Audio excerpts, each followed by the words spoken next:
Jhin mains are getting a little nervous right now. Season 14 is just around the corner, and with this update, Jhin's best item Gale Force gets completely removed from the game. Riot are not even adding anything remotely similar to replace it. The item is just gone for good, so Jhin will suffer greatly as a consequence, right? Well, not exactly. While Gale Force greatly enhanced Jhin's kiting and auto attacks, there is another aspect of Jhin's kit you can tap into that doesn't require Gale Force. And high elo Jhin mains are already doing this right now. They play Jhin with a focus on his abilities, executing enemies from massive range, and they do all of this not just without Gale Force, but crucially without sacrificing Jhin's late game scaling. In this video, I will show you in detail the lethality build challenger Jhin mains are using right now, but I will also explain how it works so you can easily apply the ideas to all the new items coming in Season 14.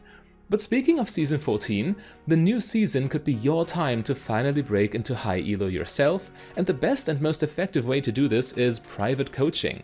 And I got a special gift for you. You can book a completely free one-on-one coaching call with a challenger coach by clicking the link in the video description. A full disclosure, if you enjoy your free sessions so much that you later book additional paid sessions, I earn a commission, just because I think transparency is important here.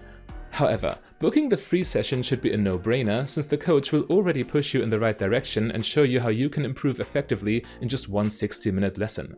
Make sure you book now, because obviously with a one-on-one coaching model, there's only a limited amount of available time slots. In the description there will be everything you need, and also some links with additional information if you still have any questions. With that being said, the optimal Jhin playstyle for Season 14 uses this rune page. You go for Dark Harvest, Taste of Blood, Eyeball Collection and Treasure Hunter with Magical Footwear and Biscuit Delivery secondary. Now, as I've said in the introduction, the build focuses on lethality and burst damage, and Dark Harvest is the optimal keystone to go with that. Jhin has innate synergies with execute mechanics in his kit already, speaking of his 4th shot with his auto attacks or the 4th shot of his ultimate, and Dark Harvest further amplifies execute damage because it deals damage to low health targets. It's quite simple. It supports you in what you're doing anyway. There really is no keystone that provides Jhin with a snowball potential that aggressive. Now, lethality builds are all about dominating the lane phase, as you probably know, and Taste of Blood also greatly helps here. Yes, this rune is almost useless later on, but during the lane phase it makes a big difference. You trade more efficiently, and you're also less prone to getting poked out of lane yourself. Now, the other runes in the domination path are more like for snowballing, similar to Dark Harvest, and Eyeball Collection provides Jhin with free attack damage. It's quite simple, attack damage is an important stat, and the other runes in the slots here, they're not really as efficient as Eyeball Collection with the build I'm going to show you. Now, Treasure Hunter also amplifies your snowballing potential, but this time through items, because getting the free gold means you get lethality earlier, and the earlier you get lethality, the less base armor your enemies still have. During the early game, base armor is very low, so getting lethality items fast is important. For that reason, I also recommend the secondary rune path of Inspiration, because Magical Footwear is kind of like Treasure Hunter. By not needing to spend money on boots, you can instead spend that money to get lethality quicker. It also allows you to get early game mana with Biscuit Delivery, but keep in mind that there are alternatives to this page. Some people like to be really aggressive and go Presence of Mind plus Coup de Grace, or I don't know, whatever fits your style, but these two minor runes do a lot of work for Jhin, and you should definitely give them a shot. Alright, but now for the item build. This one's quite streamlined, and again, this is only really useful right now. Once the new patch or once the new season starts, you will need to adapt, but the concept is quite clear. You always start with Doran's Blade, because Doran's items are OP right now, but then you go for this exact order. Your first item is Ghostblade, then you upgrade boots to Swifties, then you get Collector, then Lord Dominic's Regards, then Rapid Fire Cannon, and finally sell Doran's Blade for Bloodthirster, or maybe sell Doran's Blade a little earlier if you need it for a power spike. This build really combines the best of both worlds. Yes, your auto attacks and your kiting are a little bit weaker because you don't get early Zeal items and you also don't have early game crit, but your abilities are ridiculously strong with the early game Ghostblade because it builds out of Serrated Dirk. Serrated Dirk is just ridiculous, and as you will see in the analysis part, it will elevate your ultimates to crazy amounts of damage levels. Now, movement speed is still important for Jhin, which is why Ghostblade is preferred with its movement speed active and also with its passive for rotations, but also Swifties, of course. You still have, if you auto-attack, you still have a lot of time to reposition between those attacks, and you need to use that time effectively. However, you do have the so-called M-Deal Power Spike, 2 lethality items plus Lord Dominic's Regards. Ghostblade, Collector, LDR, it's just so crazy efficient mathematically speaking. Keep in mind, the Last Whisper component applies first, reducing the enemy armor by a big chunk, and then the little bit of armor that's left gets annihilated by lethality. At this stage of the game, most of your damage will come from your spells, and you don't even need to take risks to do anything. You could just stand a screen away and press ultimate and you're good to go. Again, this is all during the early to mid game, so even tanky enemies are not that tanky yet. They can't just body block for your allies. Everyone who will take one of your bullets from ultimate will suffer massive damage. But as you can see, the build continues with crit. Even the 2 items that still are part of the lethality core are crit items, setting up your crit late game. So yes, in the very late game, your ult isn't as reliable anymore, especially into tanky team compositions, but thanks to 100% crit at this point, you can still run around and shoot people down. Pardon me, it's 80% crit, I just realized, but you could actually still sell boots for a Phantom Dancer. This is legit. But anyway, let's jump right into the analysis. Jhin can actually go toe-to-toe with some of the best lane champions there are, such as Caitlyn, the lane bully par excellence. But Jhin on the other hand has amazing wave clear himself, which means Caitlyn cannot just blindly push him in to punish him, and there's always the threat of Jhin's follow-up with W. Especially with support champions who have some proactive playmaking potential in lane, this is a very deadly combo and the enemy has to respect it at all times. However, in this situation here, they get a hook on Jhin, and as you can see, Jhin is able to still follow up and still get out. No one, please no one say the taste of blood healing would not matter. It is obviously true that Jhin made a massive mistake here, probably tunnel visioning for that cannon minion, maybe with a Q bounce onto Caitlyn in mind, but by immediately popping Ghost, he can reposition pretty effectively, I would say. But the big part is of course the follow-up on Zyra's root. Zyra lands her spell, which then enables Jhin to land his own spell. A little bit of a mistake here backtracking when he could have kept running in the correct direction, but just catching Caitlyn as she tries to track him down, and the taste of blood healing, getting that little bit of slither of health. Of course, that was a very lucky situation, and no, this is not an unfair advantage for Jhin in this game. Not only because he did not get the kill, but instead his support, but also because he goes down to the enemy Viego, giving a kill back to the enemy. So this lane is still pretty much the same, but just to show you the value of these early game focused runes. In any case, at this point in the game, this rune page is only slightly stronger than the Fleet Footwork rune page, and the build is of course still the same. Right now Jhin is only sitting on long swords, which is equivalent to what you would build with crit or with the old Gale Force.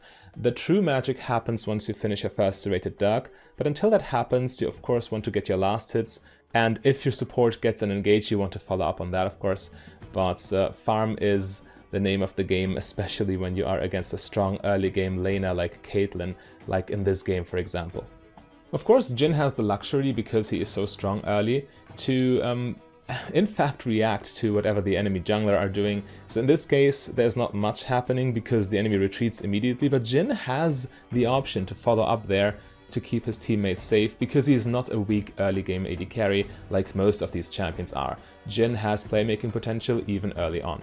And this playmaking potential mainly comes from Jhin's W, which is a form of hard crowd control on a basic spell which very few AD carries possess. Here Jhin gets the W follow-up on Caitlyn, locking her down completely, which is amazing news for the incoming Qiyana gank. So Caitlyn has nowhere to run really, she's pinned against the wall, and look at this hitbox. Jhin's W is notorious for being rather small, but even there where it looks like it shouldn't even land, it does connect.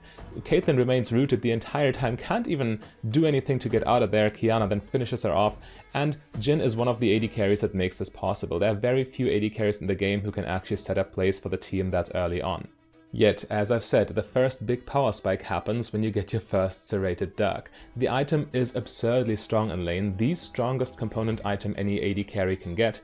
Well, AD carries that don't need attack speed, that is, so probably more like any AD champion in general can get. And when you have Jhin's ultimate in the mix too, I mean in this situation look at this, it's a 1v2 because Zyra completely inted, yet Jhin able to outplay 2 enemies at once, and all he needs to do is get them low, get back, in position, pop his R, and now Caitlyn is in a very bad spot. She either goes even or she dies. In this case she dies because she couldn't dodge the last bullet, and Jhin is one of these champions that can just make this happen. Normally, when AD carries find themselves in a difficult situation, their only option is to run away and hopefully survive. But in Jin's case, yes, he deals some damage back to Caitlyn, still needs to run as you saw, but due to the enormous range of his ultimate in combination with the power from the lethality component, he can even continue fighting. Other AD carries can only get out. Jhin can get out and then strike back, as you see. Caitlyn, she could have dodged them, of course, but dodging all 4 against a skilled Jhin player is quite difficult, if I dare say. And this is essentially how the lane goes from here onwards. Jhin is extremely dangerous and the enemy have to respect him at all times. One mistake, one time they're getting caught by his W root, and it might just be last out for them. And, I mean, it doesn't even need to be a fancy support outplay. Even if a gank is coming, Jhin has phenomenal follow-up. Here his W is on cooldown, of course, because he just used it to try and make a play. But with numbers advantage, I mean, most AD carries would still need to stay in the back and try to not die to the tower or to getting focused. But look at this. Jhin, he's completely back, he cannot get hit by the enemy, and once his teammates lock them down, again, you pop ult, you kill the enemy, and you're good to go. In this situation, even following up with some auto attacks if the enemy decides to walk even closer, which they smartly aren't. But again, Jhin has all these free follow-up opportunities where other AD carries could just sit and watch. And this is also the main difference to the old Gale Force build with crit items when it comes to the playstyle and teamfights in the mid and late game. Well, with Gale Force and with early crit items, I mean, this build, as you know, still goes for crit later on. But with this build you needed to auto-attack a lot more, there's a lot less value in your ultimates. But with a lethality Jhin build, well, your auto-attacks actually don't matter all that much when compared to your spells. You also have a little bit of cooldown reduction in there, which means more uptime on your ult, and again, each individual bullet of that R key holds tremendous value. For that reason, it is a very good idea to just rely on your spells in these fights. As you can see, not even bothering walking into auto range, just ulting right away. In mid-game teamfights, even bruiser enemies or tanks, probably for the most part, are not that tanky, so Jhin with his ultimate bullets can do so much damage. Of course, this matchup does play into Jin's hand a little bit because the enemy team does not have tanks, but even if they had, in the mid-game, they are not that tanky yet, and Jin's lethality bullets do much more than they can stomach. And this is very much a recurring theme. Whenever anything happens, whenever your team creates the slightest opening, you immediately follow up with your spells. In this situation, Jhin is all the way back, as you can see, hidden behind the safety of his team, really. And this one sleep bubble from Lilia completely opens up the Caitlyn, Jin's ultimate lands, enemy AD carries out of the game, and the team fight is super easy from there. The enemy can't even hope to contest blue team at this point. Of course, with a lethality playstyle like this, your goal is to neutralize the enemy and win the game before they get too tanky to tank your ultimate. So, I mean, in this situation, you can still do so much with it, but even your auto attacks, because you do transition into crit, remember, even your auto attacks at this point, level 16 already entering the very late game, they will do a number on them. In this situation you have rapid fire cannon all set up, and Azir is just dead to one auto, W auto. And I mean, Jhin almost died there, and you don't have lifesteal with this build, but if you have that much burst damage, you don't really need to engage in longer fights where lifesteal matters. Lethality Jhin just has cartoonish amounts of burst damage, and even in the late game where you would think he would fall off, because again, the build transitions. So it is strong right now, even when Gale Force is still in the game, and it will definitely be necessary to learn this Jhin playstyle once Gale Force gets removed. In any case, don't forget to click the link in the description to claim your free coaching session and make Season 14 your season.